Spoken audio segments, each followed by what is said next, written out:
उमरा से हम वापस आ रहे थे, 40 लोगों का काफिला था।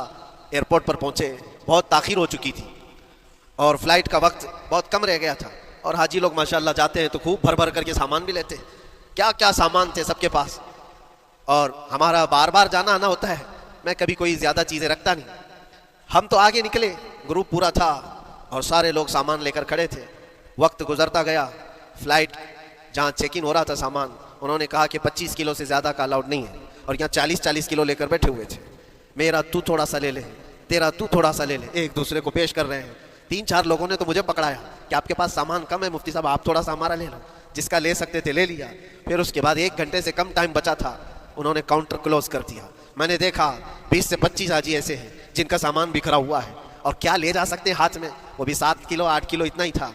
उनकी ख्वाहिशात में देख रहा था, कोई मुसल्ला उठाता है, कोई खजूर उठाता है, कोई कहता है नहीं मेरे बच्चों के लिए खिलौने लिया था इसको ले लेता हूँ। वो ले लो तो मुसल्ले छोड़ना पड़ता है, ये ले लो तो खजूर छोड़ना पड़ जाता है। किसी न किसी तरह से वो लोग आखिरी वक्त 2-4 चीज़ें लेकर के निकल रहे थे और बिखरा हुआ पूरा सामान एयरपोर्ट पर ऐसे ही मौजूद था।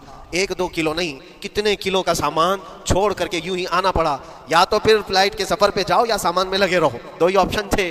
और कौन वो छोटे सामान के लिए अपना सफ़र मुलतवी करता। वापस आए, हसरत भरी निगाहों से देखते रहे अपने सामान को। और फिर अंदर आकर जब बैठे, मेरे जहन में ये बात गूंजने लगी, यही हालत होती होगी जब इंसान दुनिया से जा रहा होता है, जब यहाँ से रुखसती का वक्त आता है और मलकुल मौत सर पर आकर खड़ा हो जाता है। रूह निकलने के लिए भी थोड़ा सा वक्त बाकी है, बस मिनटों में भी नहीं रह गया।